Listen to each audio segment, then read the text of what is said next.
Molt bon dia a tothom, gràcies per ser-hi, benvingudes, benvinguts. Estem en un entorn excepcional i es donen totes les condicions òptimes per pensar junts. Hi ha silenci, tenim experts molt qualificats, no anem adelerats perquè cada un podrà estendre's i parlar a fons sobre el que ens ocupa i a més us invito com cada any a participar en el diàleg que després de cada ponència s'obrirà. Seré molt breu en la meva presentació, perquè vull donar peu ja al primer ponent, però vull subratllar dos elements. El primer és que certament és la càtedra número 20, i això vol dir una trajectòria d'anys que no hagués estat possible sense tantes persones que ho han fet possible. D'entrada el senyor arquebisbe, amb la confiança que ha dipositat en la meva persona, però també tantíssimes persones que han anat venint, que han participat, persones que han fet possible fins i tot aquest marc tan bonic, de la seva pròpia disseny i estètica, i també el discerniment dels temes. 20 anys, són temes diversos, i sempre hem intentat temes que siguin útils per a les persones i, per altra banda, molt actuals. I el tema que ens ocupa avui, jo crec que té aquestes dues característiques. Després, una segona consideració que vull fer és l'abordatge dels temes, i especialment d'aquest. Avui, sobretot, entenem que l'abordatge de qualsevol tema ha de ser interdisciplinari. Això ho hem anat entenent. Per entendre bé una qüestió, com la de les addiccions, és essencial que hi hagi diferents disciplines que aporten diferents perspectives d'anàlisi. I avui n'hi ha 3 sobre la taula. Tindrem la mirada del metge psiquiatre, doctor en medicina, que naturalment és bàsica per posar-nos en situació. Per nivell conceptual, les formes d'addicció, quines són les formes de teràpia davant d'això, per tant, una base científico-mèdica respecte a aquest punt. Però també tindrem l'abordatge pedagògic, d'algú que coneix bé l'escola, coneix bé les institucions, coneix bé les aules, coneix bé les tecnologies de la informació i de la comunicació emergents, coneix bé els adolescents, els infants, i noves formes d'addicció, diem a les pantalles, que certament ens esfereixen i ens fan pensar molt i que no volem que es converteixin en mecanismes de subjugació o fins i tot d'alienació de les persones. I finalment hi ha un abordatge que és l'abordatge ètic. Quin tipus de desafiaments, de problemes ètics generen les addiccions, com abordar-les i com produir els processos de restauració post-addicció. Aquesta és una idea clau també. Evitar l'estigmatització de les persones, que és molt fàcil, no? Aquest és un ens addicte. El que es tracta és de, precisament, generar processos nous, obrir noves portes i generar noves possibilitats en les persones un cop han pogut alliberar-se d'una addicció.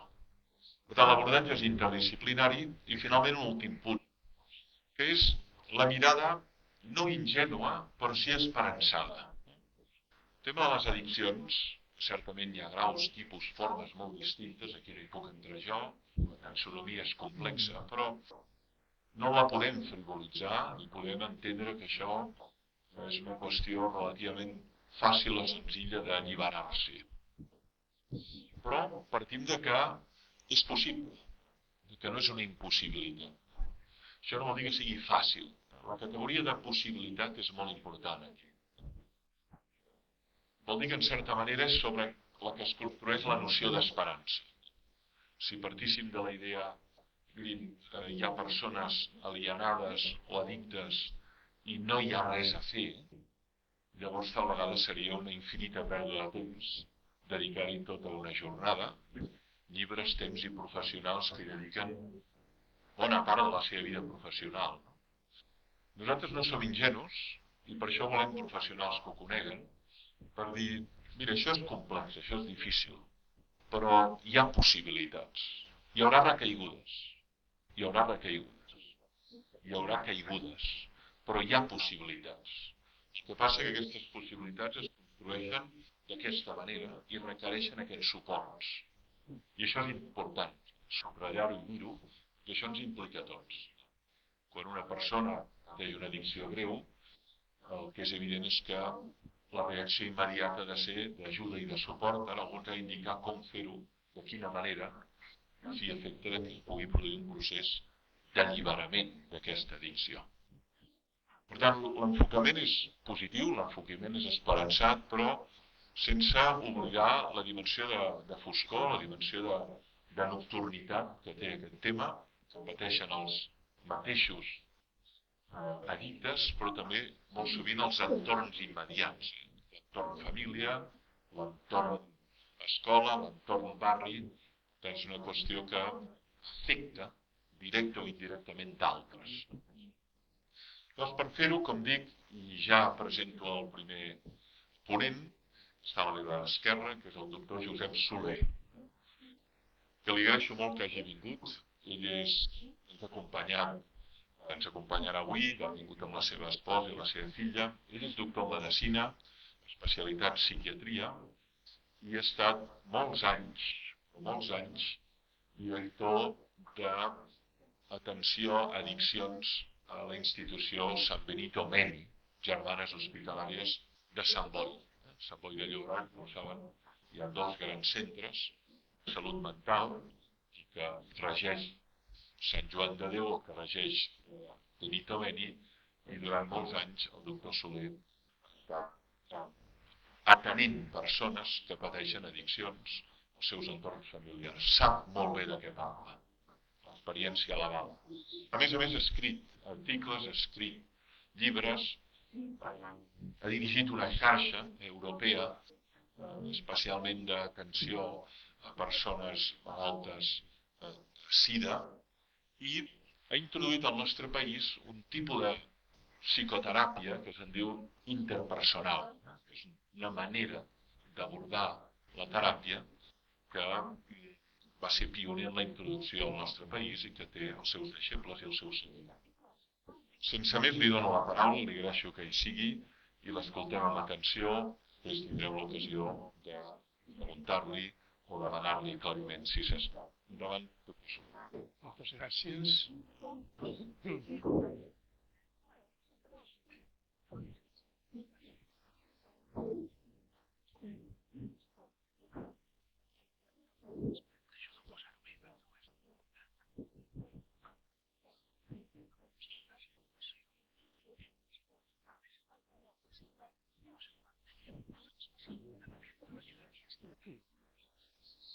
Moltes gràcies, professor Francesc Torralba, per aquesta presentació.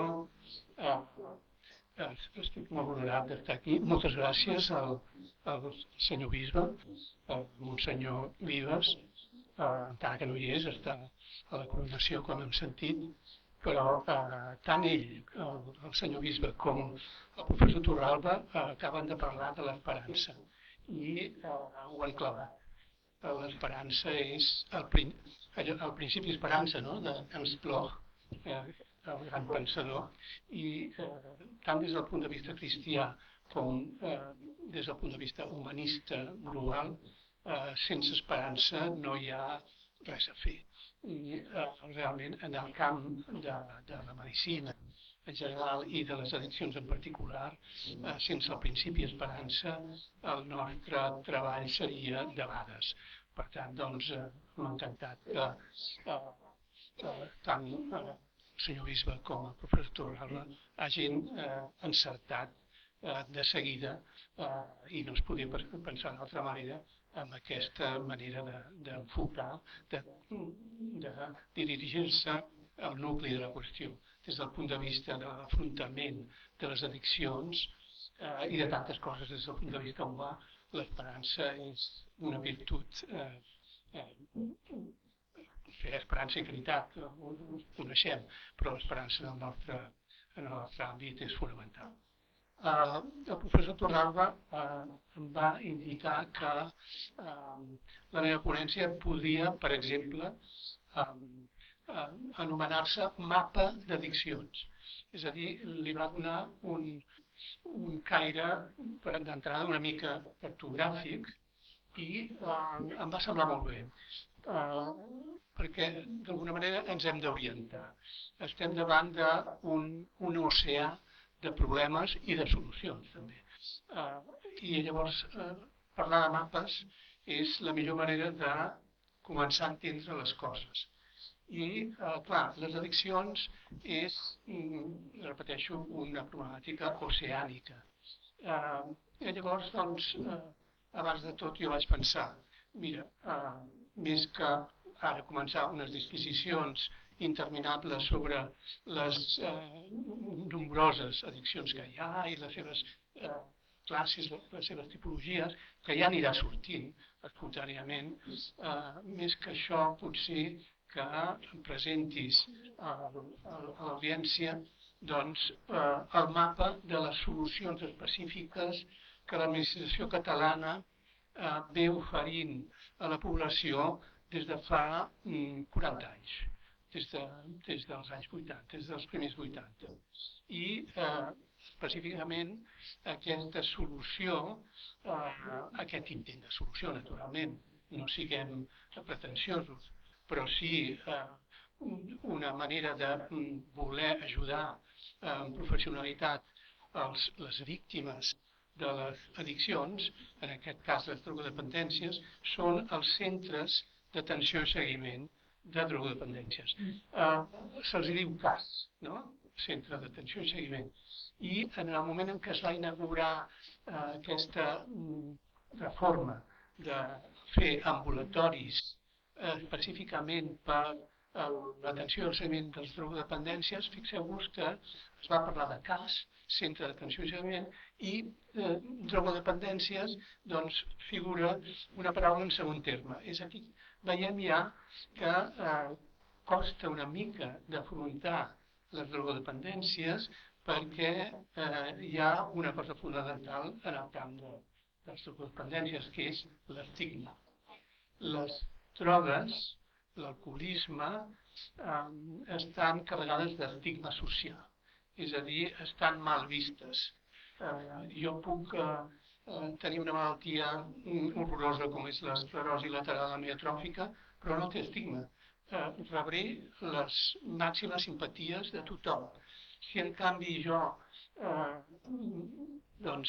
començo a punxar heroïna a la vena i tinc l'estil de vida que, per desgràcia, marca aquests personatges que es punxen heroïna, doncs rebré, potser sí, compassió i ajudes, segur que sí, però també rebré l'estigma social. Per tant, és curiós com ja, potser és perquè va ser això fa 40 anys, els primers 80, és curiós com en aquesta denominació sempre estem posant a segon pla la denominació de drogodependències. Per tant, diem CAS, no? En el llenguatge, diguéssim, dels professionals, doncs, jo treballo en un CAS, en un centre d'atenció i seguiment de drogodependències. I aquí en aquest mapa veieu que hi ha força nombre de CAS a Catalunya, al nostre país. Fixeu-vos que, per començar, n'hi ha un aquí, a la Seu d'Urgell. Veieu aquí la comarca de l'Alt Urgell, n'hi ha un altre a Viella, és a dir, a l'Alt Pirineu Aran, doncs ja en tenim dos de cas. A Puigcerdà, a la comarca de la Cerdanya, doncs n'hi ha un altre, a Tremp, a Berga, a Ripoll, a Olot. Hi ha diferents cas en tot Catalunya, fins a arribar a 63 cas. Déu-n'hi-do, se n'han fet i aquests centres d'atenció i seguiment de drogodependències doncs normalment segur que tenen un metge especialitat, algunes vegades no és psiquiatre, tampoc és completament necessari que ho sigui, hi ha el psiquiatre, pot haver-hi o no psicòleg o infermeria o treballador social segons les dotacions de cada cas. Naturalment, en un cas important com el que va ser el cas de Benito Meni a Sant Boi, doncs hi ha psiquiatre, infermeria, treballador social, psicologia, auxiliars de clínica, clar, perquè és important, perquè hi ha molta població atenta. Per cert, el cas de Benito Meni, del qual doncs jo en puc parlar perquè vaig fundar el cas de Benito Meni i també vaig fundar la unitat de patologia dual del mateix hospital Benito Meni. El cas aquest que parlo fa uns anys es va unificar amb els centres de salut mental d'adults, els CESMAs. En seguiré parlant, perquè esclar, el que voldria és que us situéssiu i us orientéssiu en les accions mitjançant les solucions que existeixen, les solucions institucionals que existeixen. Però faig aquí un incís. Vaig pensar, escolta'm, per què no preguntar amb una eina d'aquestes modernes que tenim ara, i que per cert hi estàvem parlant amb interès i preocupació amb els de la taula i amb altres sobre aquest tema, per què no preguntar a la famosa intel·ligència artificial quants casos hi ha a Catalunya? Per començar, que és una pregunta que per una intel·ligència artificial hauria de ser, doncs, escolta, com qui diu bon dia, no? Una cosa absolutament que en un microsegon ja t'hauria de dir. Doncs fixeu-vos que això és el que em va contestar fa molt poc, el xat aquest, el GPT 3.5 d'OpenAI, em va contestar, se'n va anar, va sortir d'estudi, que es diu en català, no? És a dir, que no, fins al 21 semblava una resposta realment de sortir-se per la tangent. I llavors em vaig quedar força estranyat i com pot ser això? I llavors vaig fer altres preguntes que aquí no poso. Escolta, quants intel·ligència artificial? A veure, concentra't. No m'empipis, va, home. Quants centres de salut mental d'adults hi ha a Catalunya? I llavors em va sortir una resposta similar. Llavors, clar, vaig pensar, potser és perquè tu utilitzes la 3.5, que és la gratuïta. Si utilitzessis la 4.0, potser seria una altra cosa, no ho sé. El doctor Prats hi és molt entès i segur que a la seva presentació, després, segur que em dirà alguna cosa d'això. Total, que llavors doncs, em vaig veure obligat a agafar i anar a internet i anar a totes les pàgines web que surten de l'administració catalana, de la Generalitat, sobre els centres d'atenció i seguiment de drogodependències que us acabo de dir, i de les altres institucions i dispositius sanitaris i sociosanitaris que tenim sortosament al país, vaig haver d'anar fil per randa les webs i vaig fer una llista d'això, no sols de cas, són 63, i que la web no ho sap, que això ho sap, els que hem treballat els cas ho sabem, són 63. El mapa que abans ensenyava jo és un mapa que utilitzem a la coordinadora de cas de Catalunya. Els professionals que ens coordinem i parlem entre nosaltres des de tants anys que treballem o hem treballat els cas. 63 a tot Catalunya. Ho sabem nosaltres. I em sembla que no ho sàpiguen les webs que haurien de saber-ho. Els CESMAs, Centres de Salut Mental d'Adults, què són? Els centres de salut mental d'adults són el mateix que el cas, però en general amb salut mental, en general. I aquí sí que normalment són psiquiatres, els metges que hi ha psicòlegs, hi ha infermeria, hi ha treball social, és a dir que aquestes 4 professions són les que ajuden a les poblacions afectades, tant de salut mental, amb els CESMAs, com amb les addiccions, a les drogodependències, als CAS. Dic perdó perquè drogodependències és un tipus d'addicció, diguem-ne, química, i després el professor Prats ens parlarà de les addiccions comportamentals. Per tant, doncs, jo em centro centrant en això, en les addiccions que tenen un substrat, diguem-ho així, químic. No? Aquí veiem una altra cosa, CSMIJ, CSMIJ, que són centres de salut mental infantojuvenils, és a dir, per població, sobretot adolescent. Els nens petits, doncs, van al pediatre i el pediatre, doncs, ja està sobradament preparat per afrontar problemes que tenen els nens fins als 12-13 anys.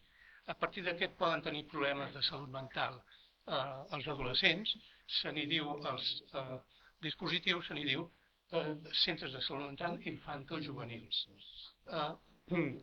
Fixeu-vos que hi ha, i després hi ha els CAP, els centres d'atenció primària, que són el fonament de l'atenció ambulatòria a la població. Fixeu-vos quants n'hi ha, vull dir que a tot Catalunya, al llarg d'aquestes 4 dècades, i abans i tot, doncs hi ha més de 400 centres d'atenció primària, en molts dels quals, per cert, els metges de capçalera, els metges de família, hi entenen no sols de salut mental, de psiquiatria, sinó també d'addiccions. Poden donar perfectament consell en el tabaquisme, és a dir que, i en psiquiatria també, és a dir que hi ha tantes, diguem-ho així, la salut mental, la patologia de la salut mental s'ha expandit tant, diem que ens hem tornat tots una mica tot plegats, una mica neuròtics, diguem-ho d'aquesta manera, que això ha fet que els metges de família, els metges de capçalera, hagin hagut d'expandir, ampliar les seves maneres d'afrontar i ajudar la població.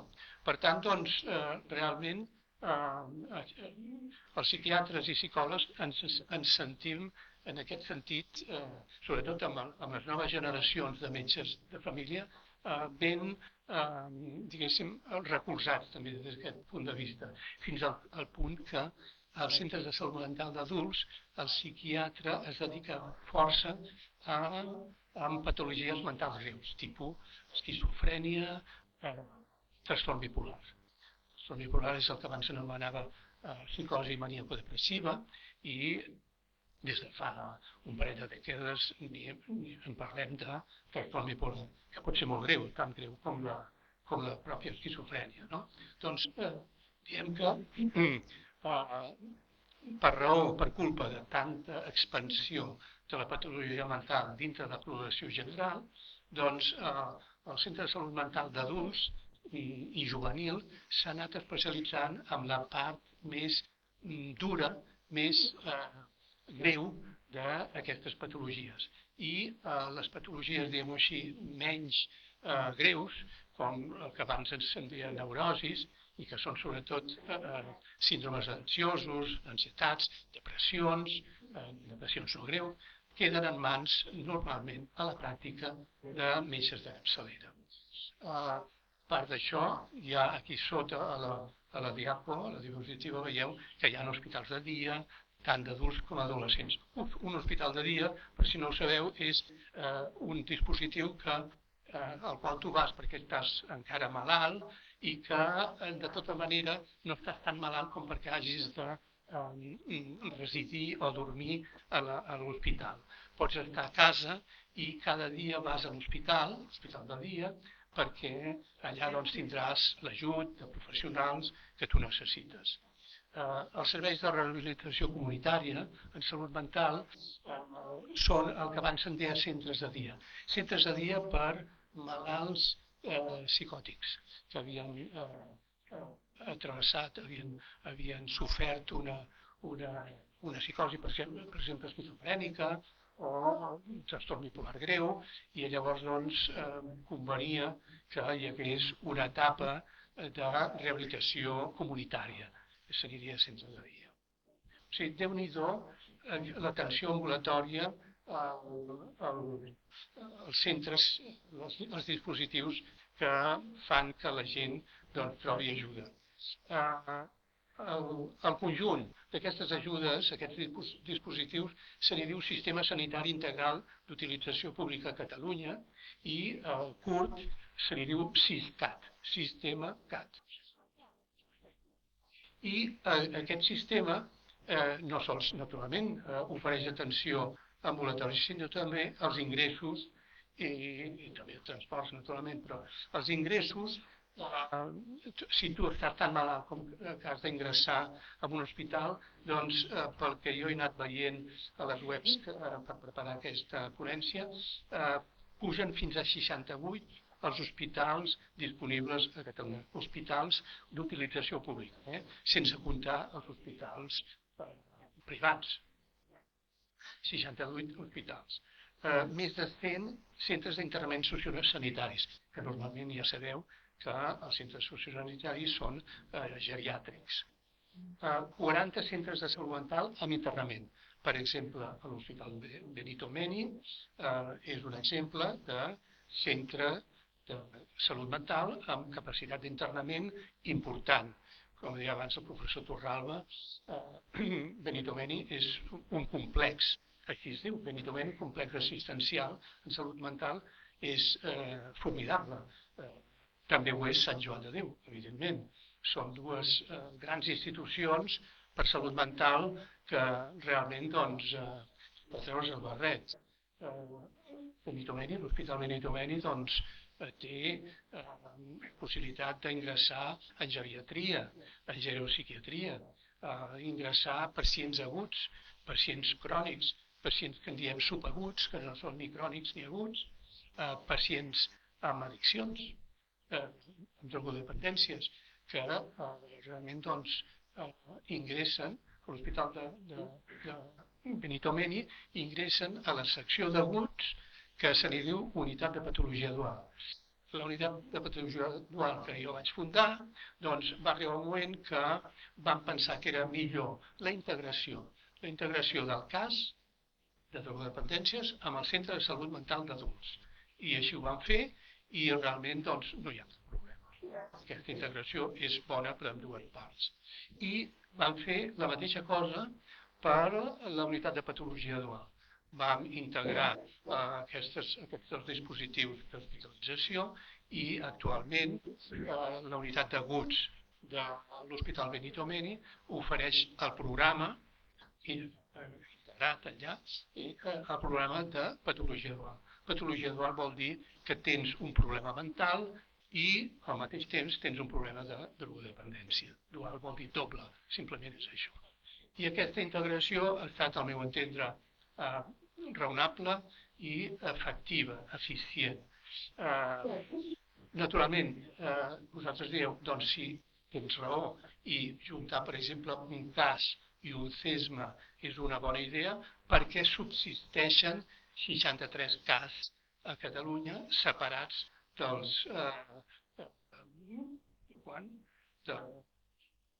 78 centres de salut mental, no? Clar, doncs no és tan fàcil ajuntar les coses, no és tan fàcil integrar els professionals o les institucions. En el cas de l'Hospital Benito Meni, doncs, tots tenim el mateix subgrup, complexos, el complex en salut mental Benito Meni, i no hi ha cap problema, però en altres institucions hi ha més problema. I també potser un problema és, per exemple, que els companys dels CAS no volen ser integrats en un centre de salut mental d'adults, potser perquè hi ha el temor de perdre l'ocupació, etc. Hi ha aquest tipus de, diguem-ho així, problemes de menys generositat envers la població, és a dir, potser una mica més egoistes des d'un cert punt de vista.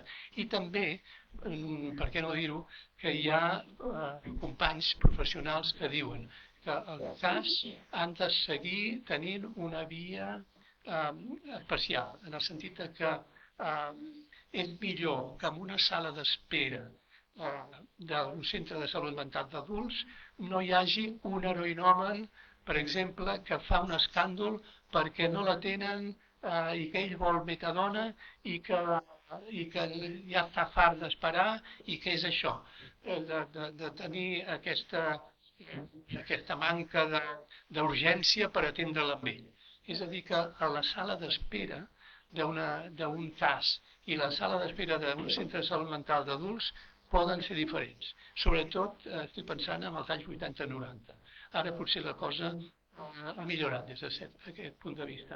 És a dir, que una de les raons per les que es van fundar els centres d'atenció i seguiment de drogodependències al país, i no sols a Catalunya, a tot Espanya, va ser una mica el que a la sala d'espera els que esperaven ser atesos als centres de salut mental s'esveraven de que certs clients de drogodependències eren molt pertorbadors. D'alguna manera encara agreujaven més l'angoixa que tenien com els pacients de salut mental. No? És a dir, que hi ha unes raons, no? perquè s'hagin creat aquests dos ambulatoris especialitzats i separats, uns per la salut mental en general i els altres per les drogodependències en particular.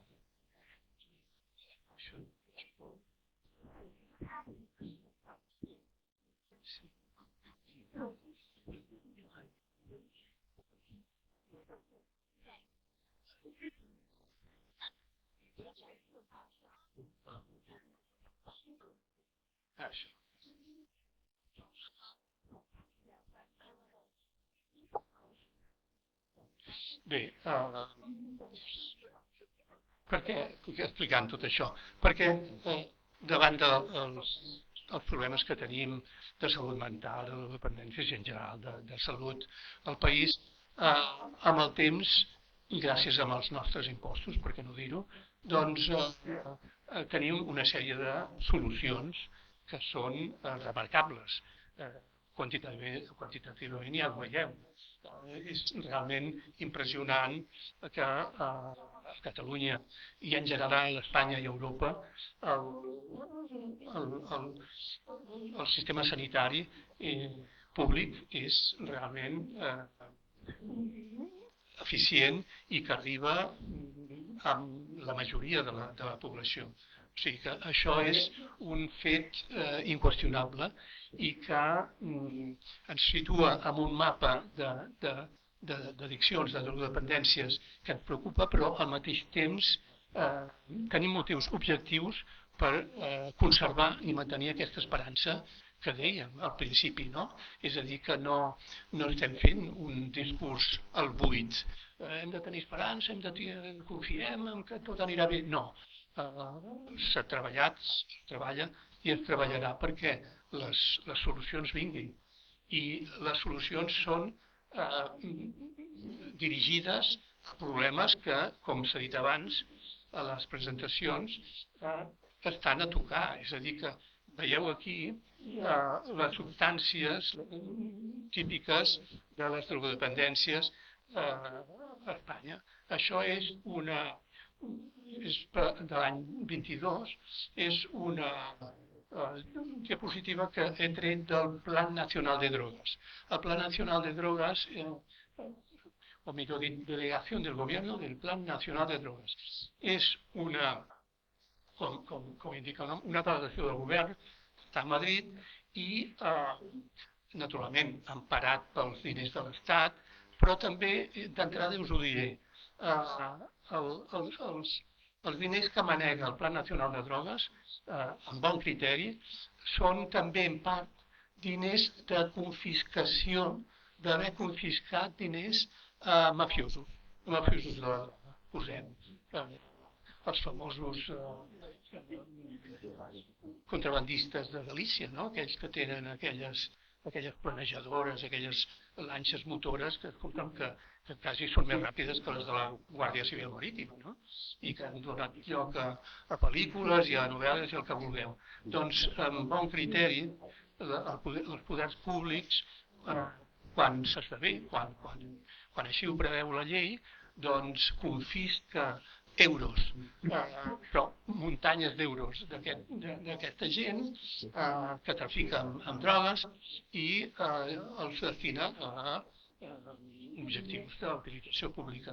I un d'ells, el més clar, és ajudar als temes d'ajudes a solucionar, a afrontar el consum, l'abús de drogues.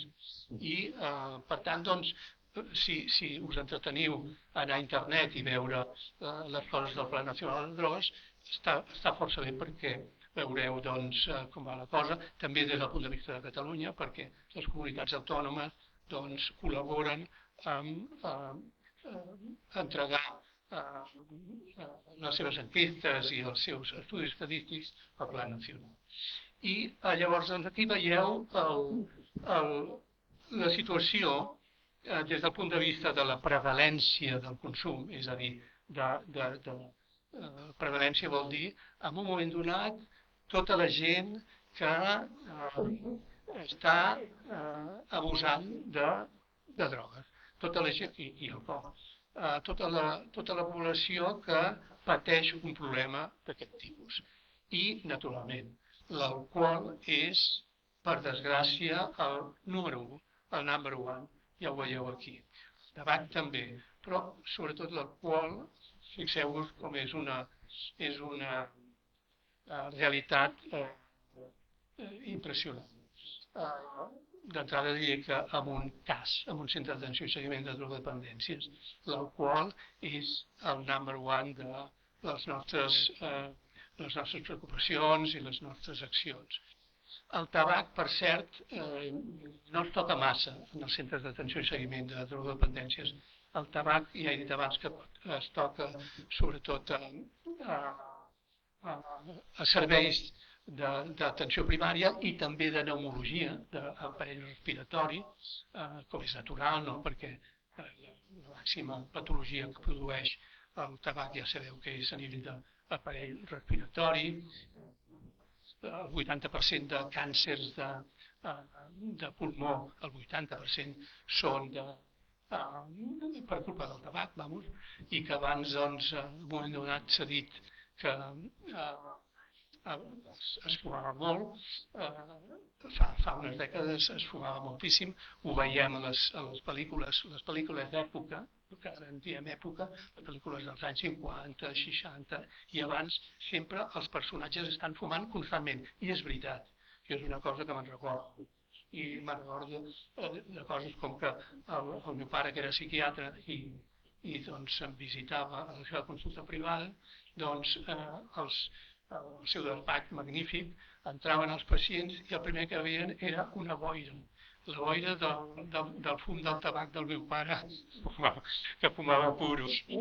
És a dir, que els metges fumaven moltíssim en aquella època. És a dir, que semblava que no es produís el càncer de pulmó per culpa del tabac. Després s'ha vist que sí i està completament comprovat. Seguim amb les drogues. El cànnabis és la tercera droga consumida. És quasi, avui dia el cànnabis ja no és droga, diguéssim, proscrita, una droga oculta, una droga amagada. El cànnabis, ja sabeu que Barcelona està ple de clubs cannàbics, no? I és a dir, que Barcelona és la nova Amsterdam des d'aquest punt de vista, no? Als anys 70, els joves d'aquella època anaven a fumar cànnabis als coffee shops d'Amsterdam. Ara, els joves d'ara, no cal que vagin a Amsterdam. Es passegen per Barcelona, pel Gòtic, i per on sigui, i podran entrar en un club d'aquests cannàbics. Per tant, el cànnabis és quasi tan normal avui dia com l'alcohol i el tabac. Després tenim els hipnossedants. Els hipnossedants són el diazepam, l'orfidal, el franquimazil, que molts d'aquesta, estic segur que molts d'aquesta audiència d'aquí coneixeu, perquè els utilitzem, de vegades els necessitem, estem nerviosos, no podem dormir, i el metge de capçalera, el psiquiatre, ens prescriu aquestes coses. Clar, són bons medicaments, ho dic d'entrada, jo com a metge i com a psiquiatre faig la defensa dels hipnossedants ben administrats, ben prescrits. El que passa que hi ha qui s'hi queda enganxats, això també és veritat. Però també haig de dir d'entrada, per perquè hi hagi tranquil·litat a la sala, que si els necessiteu i ho preneu perquè us ho diu el metge i vosaltres esteu d'acord, és molt difícil que us hi aficioneu de tal manera que us quedeu addictes amb aquests medicaments. És a dir, si no els barregeu amb alcohol, si no feu bestieses, que no les fareu, ja ho sé, doncs segur que podeu fruir d'aquests medicaments. El que passa és que hi ha una part important d'hipnosedants que no van per la via legal i que hi ha una mica de zona obscura d'aquesta, sobretot per part de drogadictes de més envergadura, per dir-ho així, i que utilitzen. És a dir, que si tu, per desgràcia, tens una carrera d'anys i panys de punxar-te heroïna o inclús cocaïna, etc., doncs necessitaràs un tranquil·lacín fortet de tant en tant per no estar més desquiciat del que ja estàs, i llavors doncs aniràs al carrer i compraràs aquests hipnosedants, aquests medicaments els compraràs al carrer, no aniràs a la consulta d'un doctor. Així està la cosa. Les pipes d'aigua, això jo ho posaria per la banda del tabac. Són els narguilers, que jo la veritat no sabia que es fumés tant tabac en pipes d'aigua. Segons el Plan Nacional de Drogues, doncs sí, ens ho hem de creure. Aquí hi ha les cigarretes electròniques. Les cigarretes electròniques, els vaporitzadors, aquestes noves tecnologies, són noves tecnologies del tabac i estem d'acord, tots els professionals, que no ens deixem, que el que hem de fer és no deixar-nos enganyar. És a dir, el tabac és el tabac. El prenguis com el prenguis, amb narguilé, vull dir amb pipa d'aigua, amb vaporejador, amb el que sigui. El tabac té nicotina i la nicotina és droga dura. La nicotina és droga dura. No sols és droga dura la heroïna o la cocaïna, si voleu. La nicotina és increïblement addictiva. I llavors per això, fa una estona que estàvem parlant del molt que es fumava en decennis, en dècades passades, no? És per la nicotina que té aquest poder. Per tant, res de frivolitzar el consum de la nicotina. Per tant, afrontar el tabac és també afrontar aquests vaporejadors i les pipes d'aigua. Després tenim una altra vegada, ens surten aquí uns medicaments, que són els analgèsics opioides.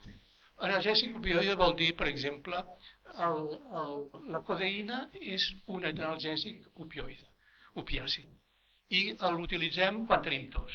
La codeïna va molt bé per la tos. És un opiàcid que des de ja temps immemorials la humanitat l'utilitza per aquest objectiu. El que passa és que de vegades surten medicaments sintètics opioides, és a dir, opiàcids però sintètics, i que llavors aquests medicaments poden donar lloc a drogadiccions greus. Per exemple, als Estats Units ara tenen una emergència amb un analgèsic opiàcid opioide que es diu fentanil i que realment doncs està fent preocupar molt les autoritats sanitàries dels Estats Units. És a dir, que compta amb els analgèsics opioides. El nostre país, jo diria que no, per sort no estem en aquests nivells d'emergència ni de gravetat, perquè la veritat és que la gent que ho necessita, per exemple, necessita morfina perquè té una malaltia greu, etc., doncs realment va ben vehiculitzada i encaminada per les prescripcions mèdiques. És a dir, que des d'aquest punt de vista ja, diguéssim, jo diria que ho tenim controlat. El que passa que aquí veieu que hi ha tota una sèrie de població que realment abusa d'aquests medicaments. La cocaïna és un alcaloide, com tants altres. Però la cocaïna s'ha fet molt popular a les discoteques, entre la població general com a droga que t'activa i llavors doncs, ja veieu que està representada en la població general el seu abús, el seu consum. Però veieu que se'n parla molt de la cocaïna, però veieu que no sembla quantitativament tan important com podríem estar pensant. Èxtasi és un nom que se li dona a la metilmetamfetamina. Són amfetamines, en realitat. De vegades doncs, també ens els volen presentar com al·lucinògens. Al·lucinògens en sentit estricte només tenim l'LSD, l'àcid lisèrgic, que es va posar de moda als anys 60, i després doncs els fongs al·lucinògens, no? Els bolets com la psilocibes, que encara es consumeixen. I per cert que la psilocibes hi ha estudis seriosos, o sigui, estudis ben pensats i publicats en les millors revistes especialitzades, que amb la psilocibes podries tractar certes depressions resistents al tractament, etc. És més, als Estats Units hi ha psiquiatres que, des del punt de vista experimental i d'investigació, doncs tu vas allà perquè tens una depressió molt important i que no te la poden curar amb res, tu vas amb aquell psiquiatre i està autoritzat aquell psiquiatre per donar-te psilocibes o substàncies similars, al·lucinògenes de veritat, no amfetamines, de veritat, tipus això, psilocibes, i d'aquesta manera el pacient fa un viatge, per dir-ho així, no? Fa un viatge psicodèlic, però guiat pel psiquiatre. I això, doncs, inclús he notat que en algunes sèries de televisió surt això. És a dir, que es va fer relativament famosa aquesta innovació fa pocs anys als Estats Units. Segurament al país també hi ha alguna iniciativa d'aquest caire. Això és el que ve a ser les cites màgiques, no? El psilocibes aquest. Les amfetamines és una mica com la cocaïna. La cocaïna i les amfetamines que són estimulants, són psicoestimulants. És a dir, que són medicaments, drogues, si voleu, que fan activar com la cafeïna i una mica com la nicotina el nostre sistema nerviós central. En el sentit de que si tu ho consumeixes ja no et sembla que tens tanta necessitat de dormir, et sembla que estàs activat, et sembla que estàs més despert, més atent, dona una, segons com, falsa sensació de més poder intel·lectual i més poder de la voluntat. Nosaltres diem que això és bastant fals, és a dir, és una, diguéssim, que tu t'ho penses i que hi ha molt factor placebo, perquè quan els que prenen cocaïna o amfetamines, etc., pensen, ja anticipen l'efecte que els hi farà i llavors doncs, ja comença, sense que hagi començat l'efecte bioquímic, biològic en el seu interior, ja es pensen que estan en millors condicions del que estaven, diguéssim, no? Seguim amb aquestes substàncies. Els inhalables volàtils són aquestes coles que hi ha, que quan tu destapes el pot surt un vapor que et pot, per dir-ho així, com embriagar. I per desgràcia, xicots del tercer món, sobretot de països com Mèxic, etc., doncs nois joves ho utilitzen molt per col·locar-se, per dir-ho així, no? I dic per desgràcia, però de veritat per desgràcia, perquè són coles volàtils que són substàncies, per tant, que tenen la capacitat de dissoldre el greix. I, esclar, tu, que ets un jove marginat, vas dia darrere dia inhalant aquestes oles sintètiques i aquestes substàncies finalment et van dissolvent les beines de mielina de les neurones, que són precisament de greix.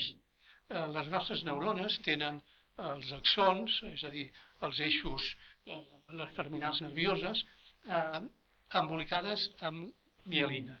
I la mielina és un greix. És a dir, que aquests nois, si tant abusen d'aquests inhalants volàtils, es poden demenciar per aquesta raó tan directa com és que tu respires una substància volàtil i aquesta substància et menja les neurones, literalment, les beines de mielina dels axons, de les terminals. GHB vol dir gamma hidrobutíric. És un tipus de substància també utilitzada. I finalment trobem la heroïna. La heroïna, fixeu-vos que és una ínfima part de la població general la protagonista d'aquesta drogadicció. I llavors, doncs, segurament molts de vosaltres us quedareu sorpresos perquè pensareu que sí que hi ha poca gent que utilitza heroïna. Sí, però és veritat això. El que passa és que és una drogadicció molt escandalosa. Escandalosa perquè és que els que hem treballat en aquest camp, doncs, recordem tants casos de nois i noies joves que comencen esnifant heroïna i de seguida doncs, es comencen a punxar amb vena perquè no en tenen prou amb aspirar, amb inhalar. I llavors el punxar-se amb vena heroïna és realment un factor que fa que les carreres addictives, les biografies d'aquests joves siguin realment esfereïdors. I precisament per punxar-se heroïna, doncs en els anys 80 va aparèixer, els primers 80, va aparèixer en aquesta població la SIDA, el virus de la immunodeficiència humana. Per això és natural que els que treballàvem en aquestes qüestions ens bolquéssim amb els que patien SIDA. I per això, en un moment donat, jo em vaig interessar per la SIDA, per el virus de la immunodeficiència humana, i com que treballava a Creu Roja vam organitzar el tema d'atenció a Europa en aquest sentit. Per tant, repeteixo, la heroïna incideix en poca gent, però d'una manera tan brutal que per això els CAS, tornem als CAS d'abans, els centres d'atenció i seguiment de drogodependències, doncs tenen molt protagonisme en l'atenció amb els heroïnòmens. I aquest protagonisme es concreta en què els CAS d'atenció i seguiment de drogodependències són els proveïdors habituals de metadona. La metadona és un opiaci, o millor dit un opioide, perquè és sintètica, la metadona. La metadona té unes propietats bones, perquè per una banda és un opiaci i per tant si tu et punxes heroïna i prens metadona des del punt de vista oral, doncs ja el teu desig d'opiaci queda apaivagat. Per altra banda, la metadona no te la punxaràs, la metadona te la prendràs via oral. Això és molt bo perquè llavors doncs, ja no et martiritzes les venes, no et martiritzes el teu cos. Penseu que si ets heroïnòmen, doncs estàs amb la sida, amb la hepatitis, etc. És un cau de patologies corporals, somàtiques, impressionant, no? La heroïnodependència. Doncs gràcies a la metadona, doncs, aquestes complicacions queden neutralitzades. I això és un dels elements que caracteritzen els centres d'atenció i seguiment de drogodependències, que és el provisionament de metadona als pacients que la necessiten. En un cas, perquè estem parlant del Centre d'Atenció i Seguiment de Dependències, en un cas, veieu aquí en aquest pastís, diguem-ho així, que l'alcohol representa gairebé la meitat de les nostres actuacions i preocupacions, l'alcohol. O sigui que realment l'alcohol és impressionant. El mal que pot fer l'alcohol i per altra banda les actituds prohibicionistes contra l'alcohol no duen enlloc. Clar, ja sabeu el famós tema de la llei seca als anys 20 i 30 dels Estats Units d'Amèrica, que van voler estroncar el problema de l'alcoholisme prohibint l'alcohol. I el que van fer és crear una sèrie de problemes d'ordre públic, ho han vist en les pel·lícules, personatges com Al Capone, etc. És a dir, que aquella no era la via. De totes maneres, també cal dir que a les publicacions mèdiques, científiques, sempre es recorda que durant els anys de la llei seca la incidència, la prevalença d'hepatitis, d'hepatopatia alcohòlica, el mal que fa l'alcohol al fetge, va baixar moltíssim. És a dir que realment el consum d'alcohol als Estats Units durant la llei seca va baixar, és inqüestionable, i que si baixa el consum d'un tòxic, doncs automàticament a la població hi ha menys afectat per aquest tòxic. Això està claríssim, no? Per tant, doncs, hi ha aquestes coses. Sempre la realitat és una mica menys esquemàtica del que ens podem imaginar, no? L'alcohol.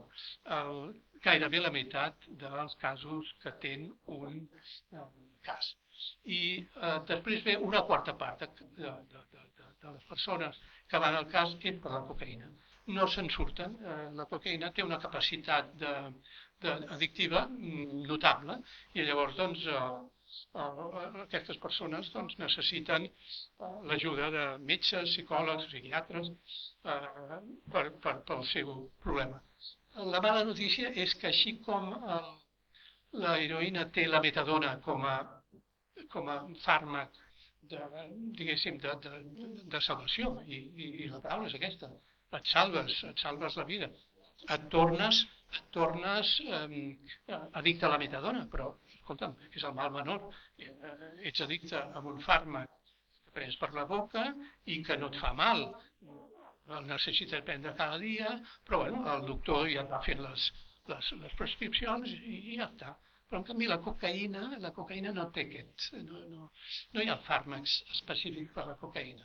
I llavors, en aquest sentit, és com el cànnabis, que ja veieu que també doncs, hi ha una franja de la població que va al cas per rebre ajuda perquè està addicte al cànnabis. La cocaïna i el cànnabis tenen aquest problema, que no hi ha medicaments específics per ajudar els que pateixen l'addicció d'aquestes substàncies. Llavors, què fa un cas? Què fan els professionals en aquests casos?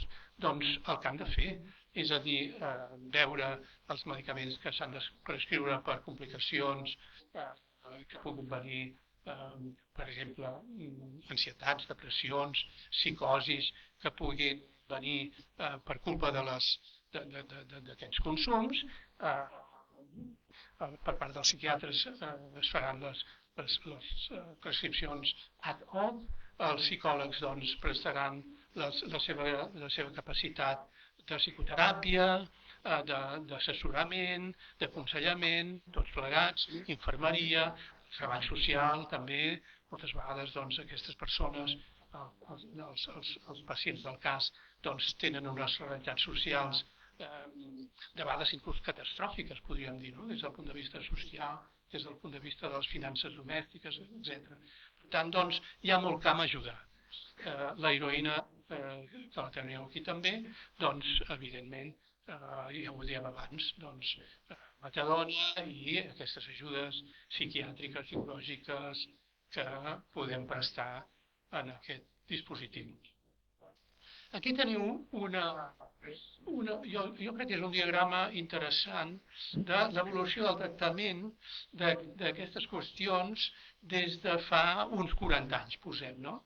I aquí veieu que l'alcohol, fixeu-vos, a dalt de tot, l'alcohol és el medicament la droga que s'ha mantingut a totes aquestes dècades, com a diguéssim, objecte de la nostra atenció, dels nostres seguiments terapèutics. No? I aquí veieu, en canvi, aquí la ratlla violeta és l'heroïna. Aquesta evolució violeta és l'heroïna. És a dir, que per sort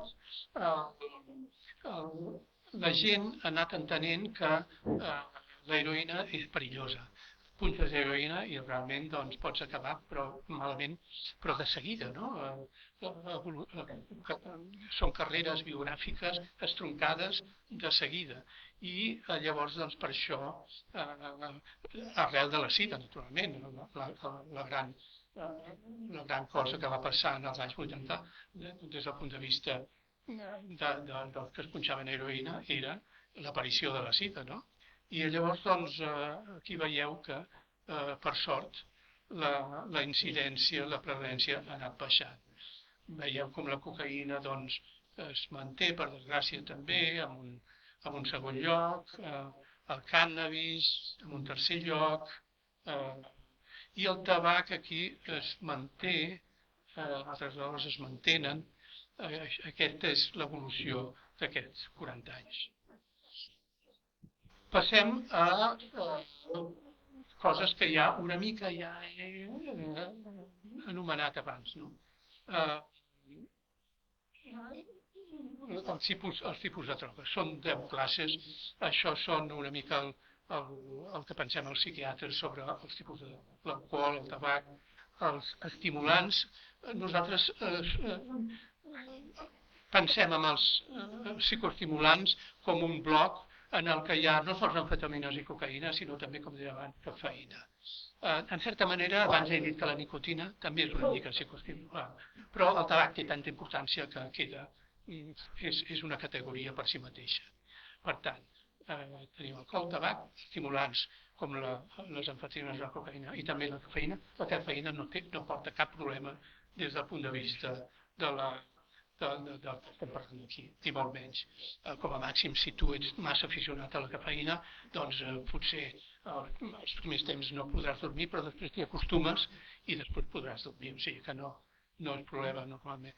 Els sedants, abans n'hem parlat, els hipnòtics i ansiolítics, el diazepam, el dorfidal, el crantimazin, tots aquests alprazolam, tots aquests medicaments que els anomeno perquè sé que molts d'aquí els coneixeu perfectament. Cànnabis, doncs, escolta'm, el cànnabis el coneixem també, al·lucinògens, abans hem dit que els de veritat eren l'àcid lisèrgic i l'estadí i els fongs aquests, els bolets tipus psilocibes, no? Els inhalants, que us he explicat aquelles realitats tan desastroses dels pobres joves marginats del tercer món i opiacis com la heroïna, sobretot. Això són les substàncies, els tipus de substàncies que estem parlant avui, les drogodependències.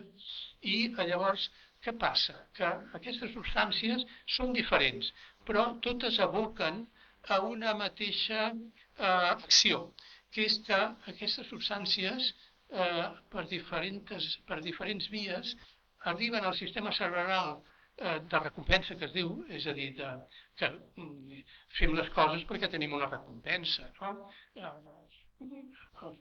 Aquí estem parlant uns ponents i la nostra recompensa és evident. La recompensa és que tenim la vostra atenció i això doncs t'agrada saber que tens un rol doncs, de fer entendre les coses, etc. No? I aquesta qüestió de la recompensa és inherent a l'ànima humana, diguéssim, no? Ens agraden les recompenses des d'aquest punt de vista. Per què?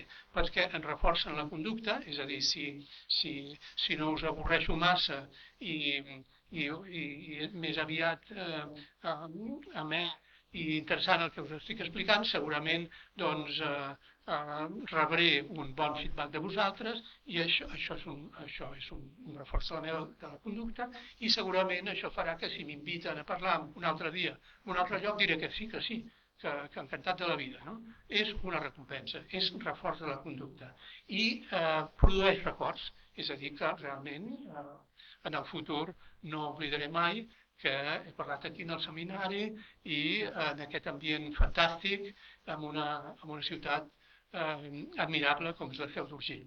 I això és producció de records.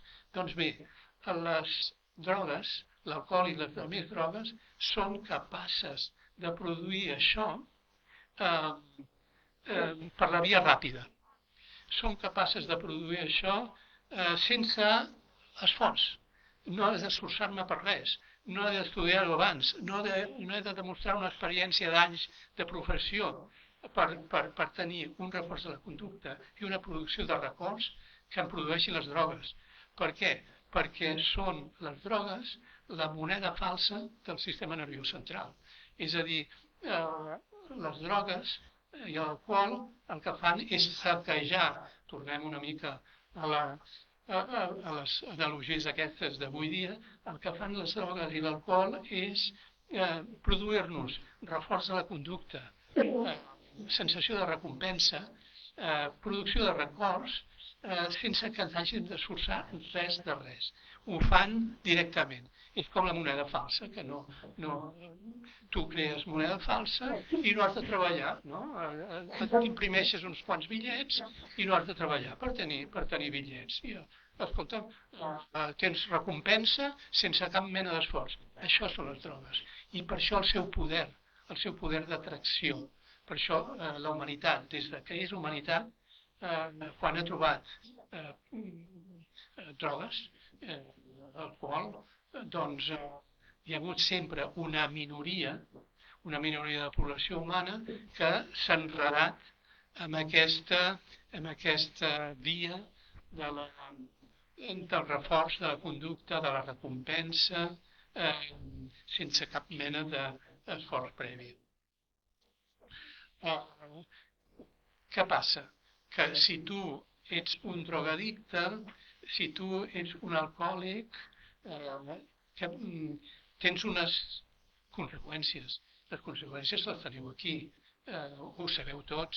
Tens menys cura de les activitats normals, et descuides, és evident. Llavors, doncs, aquí és el que dèiem abans, no? En comptes d'estimular-se amb conductes adaptatives són bones conductes, per dir-ho així, el qui pren drogues d'abús activa directament el sistema cerebral de recompensa mitjançant mecanismes variats. Aquí tornem a veure aquest mecanisme. Generen les drogues sentiments de plaer i que moltes vegades es descriuen com eufòria, colocón, amargot, etc. Aquests sentiments de plaer són la recompensa que fa que la gent que s'enreda amb aquest tipus d'addiccions doncs li costi sortir-se'n, diguem-ne. Aquí hi ha una realitat clínica que de vegades hi ha professionals que això que posa aquí al principi ho discuteixen. Jo soc partidari d'aquesta frase, que persones amb poc autocontrol i amb disfunció de la inhibició cerebral, per tant, previ a l'ús de drogues, solen tenir més trastorns per l'ús de substància. És a dir, que tots coneixeu aquí algunes persones que penseu, mira, aquest ara s'ha enredat amb l'alcohol, però jo me'n recordo que ja el vaig conèixer de petit, de jove, i era un trapella, ja es passava de la ratlla, etc. No? Això tots tenim aquesta és l'experiència de la vida, aquests coneixements. És a dir, que pot haver-hi persones que estiguin d'alguna manera, diguem-ho així, predeterminades per, amb la mesura que passa el temps, a partir dels 20 anys o inclús abans, doncs a caure amb el consum, amb l'abús de drogues. No? És a dir, que suggereix que algunes persones es poden veure, que en algunes persones es poden veure les arrels d'aquests trastorns, els trastorns d'abús, els comportaments instaurats bastant abans del propi consum de la substància. És a dir, que hi hauria uns antecedents personals previs al consum de drogues. I, de fet, els metges psicòlegs interroguem quan fem l'anamnesi, és a dir, quan fem la història clínica de la persona i fem les preguntes, etc., doncs preguntem, vostè, abans de tenir problemes d'alcohol, com considera que es comportava? Llavors la persona et pot contestar amb sinceritat, dient, sí, jo ja vaig tenir algun problema i ara noto que aquest tipus de problemes de la meva personalitat m'han portat a la trista conseqüència de l'alcoholisme. No? Aquí, això és la diapositiva que dona peu al doctor Prats per la seva ponència. Naturalment, hi ha addiccions no relacionades amb substàncies, no químiques, se li diu addiccions comportamentals, i la novetat per la psiquiatria dels psiquiatres és que des de fa 10 o 15 anys considerem que el joc patològic ja el considerem un tema psiquiàtric perquè considerem que està demostrat que el joc patològic activa el sistema de recompensa i provoca símptomes conductuals de forma similar a com ho fan els trastorns per consum de substàncies. És a dir, que això ve de la investigació, ve de la recerca. No és altra cosa que això. S'ha fet molta recerca i finalment els psiquiatres, que com sempre, com a metges que som, doncs ens agrada tocar la materialitat de les qüestions, des d'aquest punt de vista doncs, hem vist que el joc patològic es pot comparar perfectament amb la resta d'addiccions químiques, les drogodependències. Una altra addicció conductual és el gaming, no? El jugar a internet, que també se'n fa molta recerca i potser en un futur doncs, quedarà també englobat des d'aquest punt de vista psiquiàtric. Altres trastorns no relacionats amb substàncies són la famosa addicció al sexe, la famosa addicció a l'exercici físic, no? A les compres. Clar, aquí ja és, des del punt de vista d'un psiquiatre, d'un metge, aquí és una mica més, de moment, és més polèmic, considerar-ho com les altres addiccions. Segons la recerca, doncs ho veurem. I abans em sembla que he anomenat l'esquizofrènia, el trastorn bipolar, clar, són conseqüències del trastorn relacionat amb substàncies, no? I fixeu-vos que hi ha dos grups. Això, els trastorns induïts, que diem els psiquiatres, trastorns induïts són els que indueix el consum, l'abús de substàncies, la intoxicació, els trastorns psicòtics, que poden ser similars a l'esquizofrènia per culpa de consumir substàncies, els trastorns bipolars exactament igual, depressius. L'ansietat i la depressió són molt comunes als nostres pacients habituals. És a dir, que pocs pacients amb alcoholisme, cocaïna, etc., pocs pacients s'escapen de l'ansietat i la depressió. Són les dues síndromes, les dues sintomatologies més representades. El TOC, el trastorn obsessiu compulsiu, també, segons la personalitat d'un subjecte, doncs el consum de substàncies li pot induir aquest trastorn obsessiu compulsiu, que pot ser greu. Ja sabeu que els TOCs poden ser greus i a més doncs, els psiquiatres moltes vegades se'n resisteixen els trastorns obsessiu-compulsius. Ens costa ajudar amb fàrmacs en aquests pacients. Trastorns de la son, el primer que fa un consum de substàncies és destrossar el ritme de vigília, no? De dormir i la vigília diürna. És a dir, per això de seguida els pacients demanen hipnòtics sedants per poder estar més tranquils i també poder dormir, etc. Trastorns sexuals, de la conducta sexual també, falta de libido, els rendiments sexuals queden anuarrat, diguéssim, no? És a dir, que en totes les esferes els tòxics produeixen pertorbació, produeixen malaltia. El síndrome confusional, això és el delirium que es deia abans, ara se li diu síndrome confusional, és allò que és una petita psicosi molt autolimitada en el temps, en què no t'orientes, en què inclús pots al·lucinar, que delires, etc., i que és per l'efecte de la substància en aquest cas. I els trastorns neurocognitius és les demències, no? Els deterioraments cognitius, aquests medicaments aquestes drogues poden produir-los. I ja que de vegades jo parlo, faig el lapsus medicament-droga, i és un lapsus que ve d'aquí. Ve que en grec fàrmacon vol dir medicament, això parlem de fàrmacs, però també vol dir droga. És a dir, que en grec és com en anglès. Si tu vols parlar d'un medicament en anglès, parla de drug. Drug és medicament en anglès, a més de droga, també. En grec és exactament el mateix.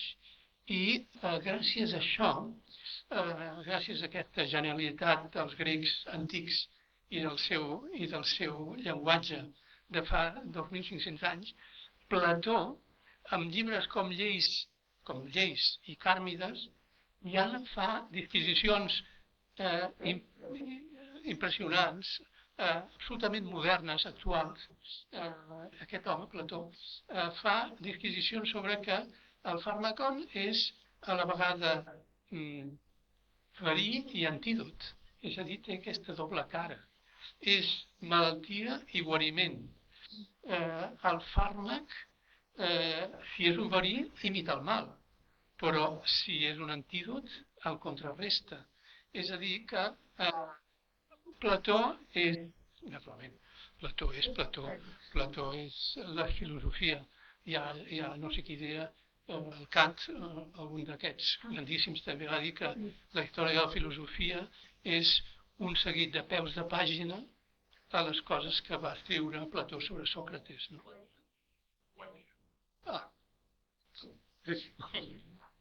Doncs és això.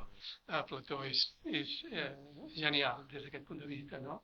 Per tant, Plató ja ens ensenya que el fàrmac, el drug, el medicament droga, té pros i contres, beneficis i riscos.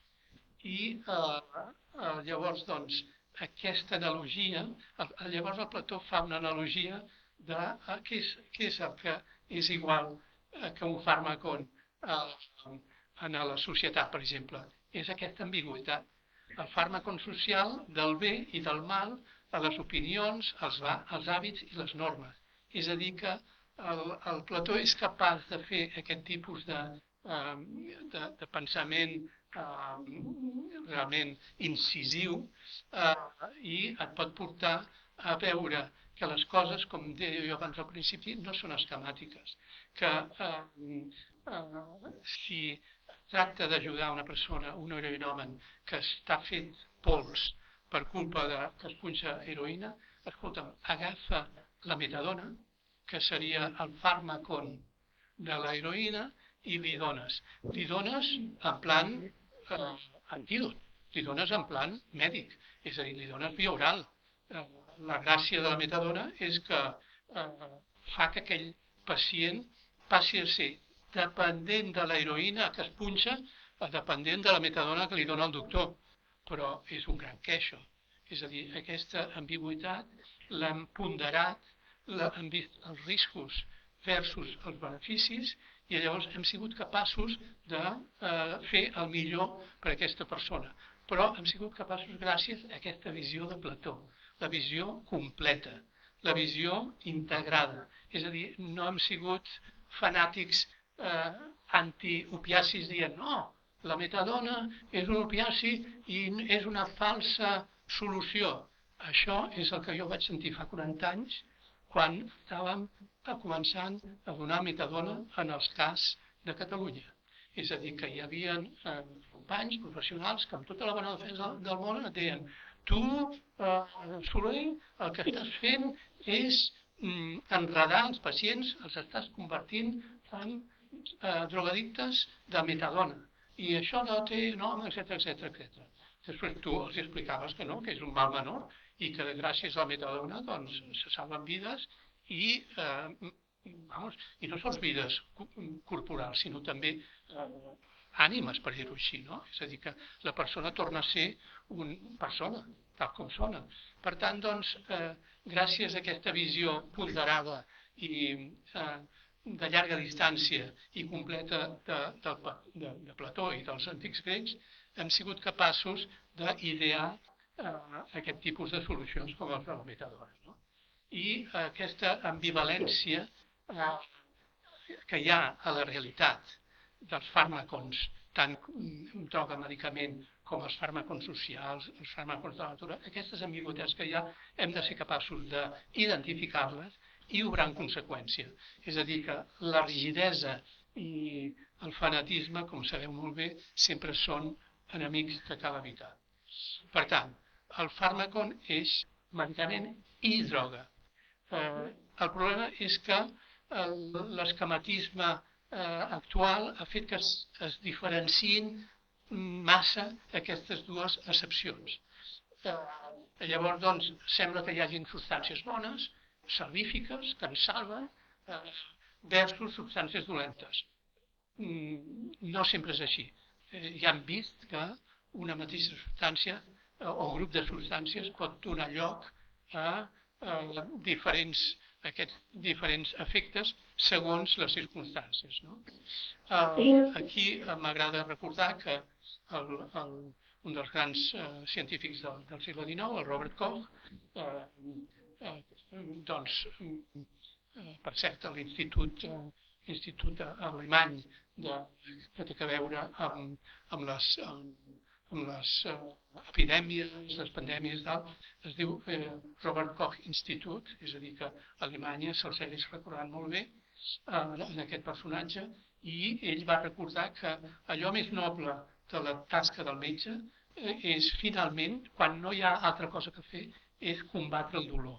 I des d'aquest punt de vista, els metges del segle XIX, del XX i del XXI, quan ens veiem doncs, amb un càncer davant que ja no saps què fer i que la persona està tenint un dolor insuportable, realment agraeixes que existeixin els opiacis, la morfina, per, ben dosificada, poder ajudar aquella persona amb tant dolor.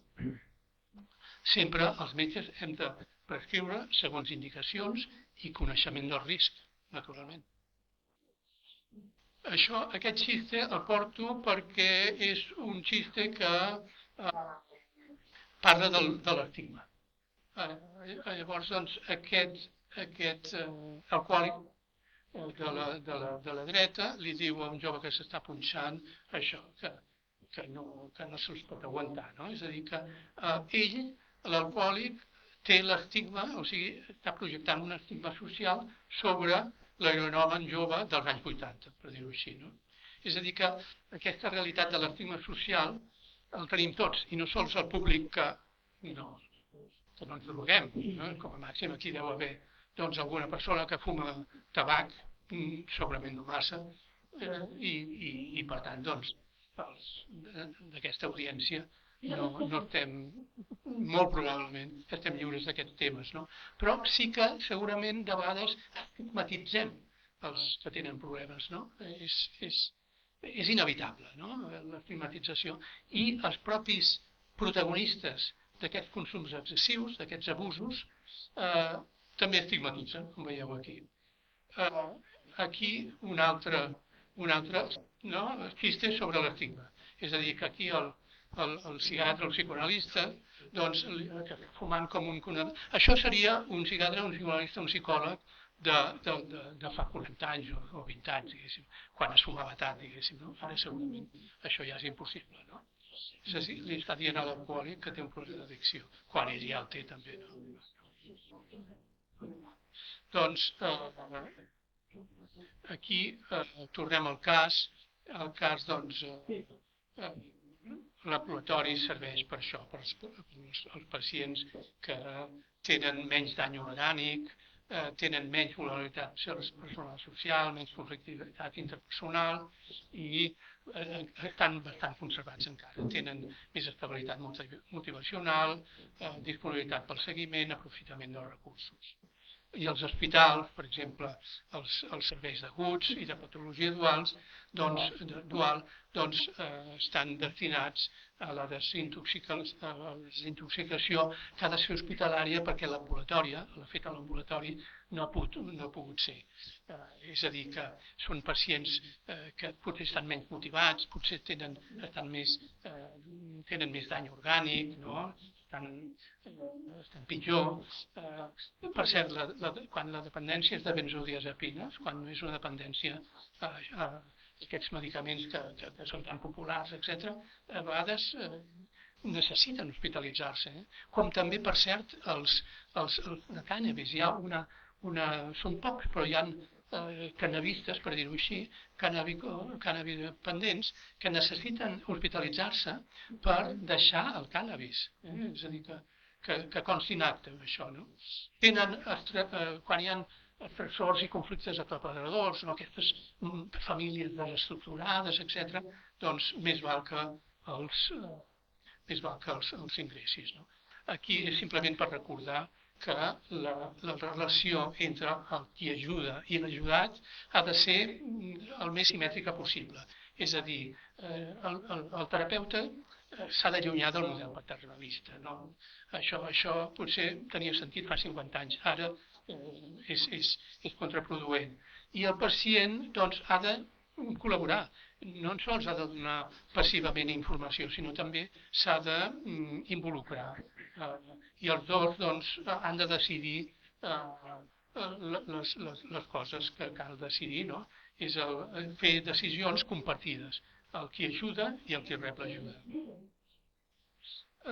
Vaig acabant i explicar-vos que aquí a l'Alt Pirineu Aran hi ha una experiència pilot, que és a Viella, per això, pel que sé no és aquí a la Seu d'Urgell, és a Viella, que és que hi ha una experiència pilot amb què els menors d'edat amb intoxicació etílica que existeixen, no? Nens de 13, 14, 15 anys que s'emborratxen i que poden emborratxar-se d'una manera greu, doncs l'ambulància els porta per exemple, a un hospital i als hospitals se'ls deriva